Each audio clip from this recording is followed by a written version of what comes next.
Hi everyone, my name is Natalie. So I wanted to start this video off by saying thank you for everyone who has subscribed to this channel. I have just recently passed 1,500 subscribers and I wanted to take a moment to thank you and to thank you both for following this channel, for commenting and interacting with me, for recommending books and everything, all of the things included in that.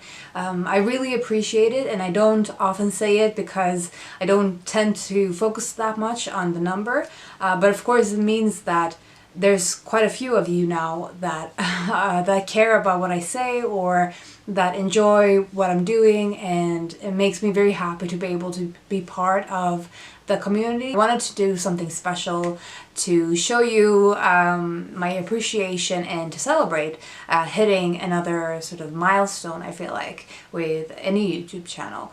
So with that having been said, I know that a lot of people do like Q&As or giveaways. I would love to do a giveaway at some point. Maybe for another milestone I will, but at the moment I don't really have the opportunity to do so, so I thought instead I would do a library tour. So as you can probably tell in the background, I always sit in front my black bookshelves, and those are where all of my books are, and I thought that I would take you through my books. I have more unread books than I have read, so I don't really know what kind of format I will make this library tour. Probably I will go in more depth with the books that I have read, and more brief with the books I haven't read. I'm not really sure how to structure this video, so I think I will just sort of go with whatever feels natural. But if you have any questions about any particular book, of course feel free to ask me about it in the comments. And I also wanted to mention the fact that I don't really have these books organized. I really wanted to organize them in preparation for this video, but honestly, it's very likely that they will never be that organized. I've recently culled them though, so I think the books that I own are all books that I am interested in reading or have read and enjoyed. For the most part, there's a few exceptions, but I will get to that. With having said all this, for an introduction to this library tour, again, I wanted to say thank you, and I hope you enjoy seeing a little bit inside my personal library or personal collection of books. First of all, we have my beautiful Barnes & Noble Anna Karenina edition by Leo Tolstoy, and I love this book, and that is the main reason I bought this edition. I also have another edition, which was the one that I read. This is a beautiful book. It's called Beyond the Dark Veil, Postmortem and Morning Photography, which is a collection of photographs, of course, with a postmortem photography, and it is divided into sections, and it's glorious. I really recommend this if you're interested in death rituals and in their connection with photography. I really recommend that one. Myths by Stephen Fry is Greek myths retold, and it was, I think, the thing that got me beyond my intimidation for Greek mythology. We have Normal People by Sally Rooney. This is an example of a book that I actually did not like, and I have kept it because I've written a lot of notes in it, but I didn't really like it, so that is an example of a book that has stuck for another reason. This is another case of that, Dracula by Bram Stoker in this English library edition, and I also did not really like it the first time, but this is one that I think I might like more on a reread, and I was planning to reread it for this past Victober, but did not end up doing that, so hopefully this year maybe I can get to reread it. Then we have Swell, a water biography by Jenny Landreth, which is a history of women swimming, and I've talked about this because I read it last year in connection with my nonfiction reading challenge, and I was actually recommended this by someone in the comments, so I'm really happy that I got to pick it up. We have a lot of recent reads up on this top shelf. Territory of Light by Yuko Tsushima, which is the daughter of Osamu Dazai, which I've also read recently, and we'll get back to that later. This is a Japanese novel about a single mother and her life shortly after the breakup of her partner, and I thought that this was really beautiful and really honest in its portrayal of motherhood. The Center Cannot Hold by Elyn R. Sachs is a biography of schizophrenia, which I really liked, and this was a book that I read in December. I really enjoyed it. It was sort of a continuation with reading about schizophrenia and mental illness, something that I definitely want to explore more in the future. The next one is Spineless.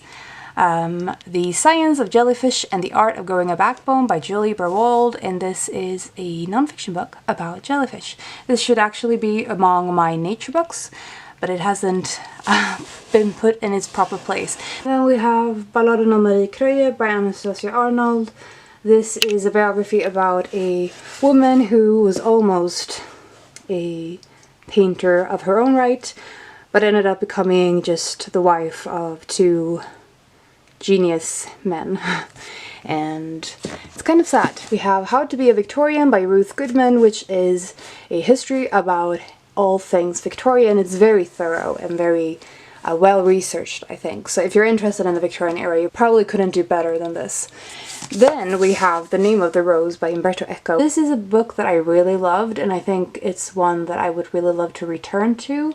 It's a historical fiction mystery set in the medieval times in a monastery, and I especially like the discussion about religion and also Umberto Eco's fantastic writing style, so there's that. And then the next one is The Temple of the Golden Pavilion by Yukio Mishima, and this is an author who has sort of returned back into attention again, I feel like, in publishing. A lot of his books have been republished recently in new editions, so this is one of the ones that I don't hear a lot of people talk about. I read it a few years ago and really liked it, although I really liked his writing style. I didn't love the actual book.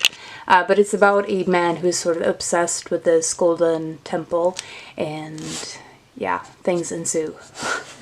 Then we have two editions of What I Loved by Siri Hustvedt, and I actually borrowed this from the library originally in this edition, but I saw it in secondhand shops, first in this and then in this, and I ended up buying both because I couldn't decide which edition I liked most. I love Siri Hustvedt. I really love this book, and I would like to reread it because it's been a few years. Then we have I Am by Maggie O'Farrell. I feel like I've talked about this quite a lot.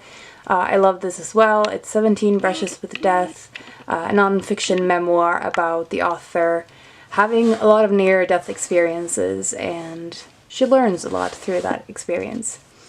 The next one is a really popular one, My Year of Rest and Relaxation by Otessa Moshfegh.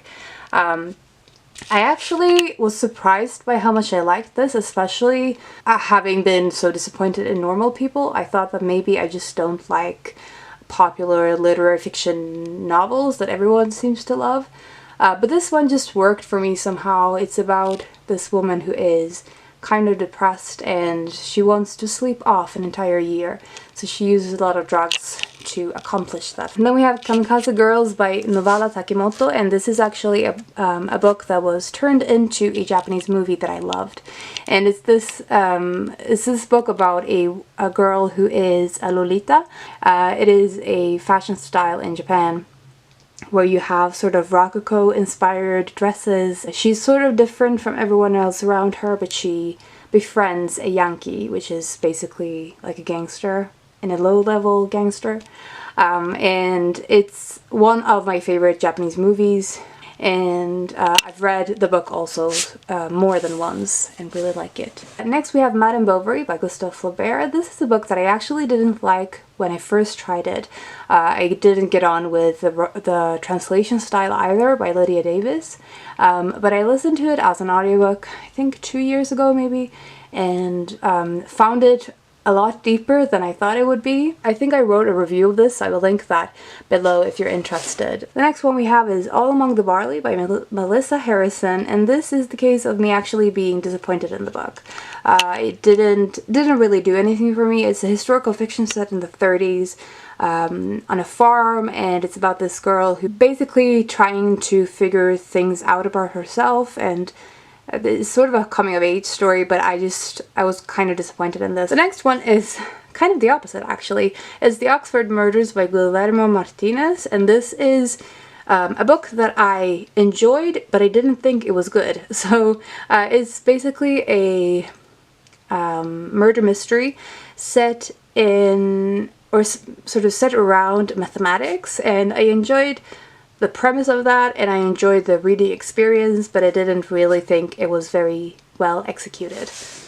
Then next we have Bird Cottage by Eva Meijer. This book is a fictionalized account of a real woman who was a musician at first and then studying birds. And I really enjoyed aspects of this book. I didn't love it as much as I hoped I would, but I was really interested in the woman that it was portraying. Then we have Great Expectations by Charles Dickens, again a recent read and one that I read for October alongside, okay, this Adam Bede by George Eliot. I enjoyed both of these. I think on the whole I enjoyed Adam Bede more in terms of its literary qualities, but I think I enjoy the story of Great Expectations more, in certain aspects at least, and it finally got me over my wall with Charles Dickens, so hopefully I can get to more of his works now.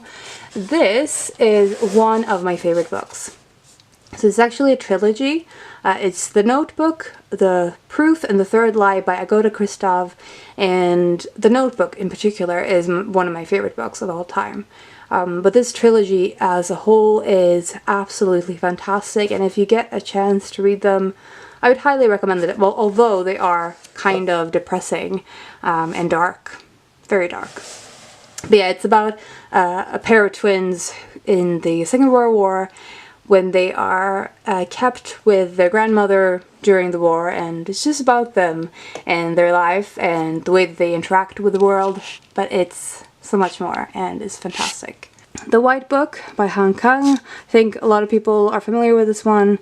It is poetry slash essay slash novella. I don't really know how to categorize it. I think I would probably call it poetry. I really enjoyed this, and I also really enjoyed hearing the author read sections from it in the original Korean during the book fair last year.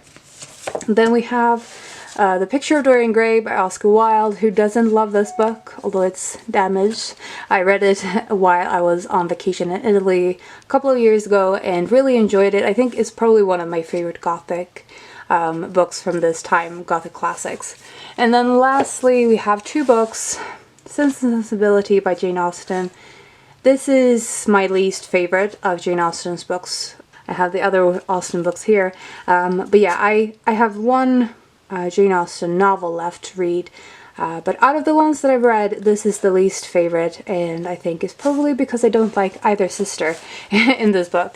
And then last for this shelf is Agnes Grey by Anne Bronte. I think this is a very quiet, underrated book of the Bronte sisters. It's maybe too quiet in sections. I did enjoy the atmosphere of it, and I think it's very enjoyable. It's just not as dramatic as the other Bronte novels that I've read. So that was the first bookshelf, and I realized as I was filming it, first of all, that major creds to everyone who has already done library tours. It is exhausting work, and I hadn't realized that because my, what is the word for the camera thing that my camera usually sits on does not reach up to the top shelf, so I have to hold the camera in my hands while standing on a ladder, and that is tiring. So I think instead of doing one full library tour, I will just talk you through each shelf through my read books first, and then go on to my unread shelves and maybe do the similar situation or something more rapid, we'll see. But I hope that you have enjoyed this video at least, and that you will look forward to watching more of my bookshelves, especially going into more of the books that I haven't talked about on this channel. But yeah, that was all I wanted to say today. I hope you're having a fantastic day, and I will talk to you soon. Bye!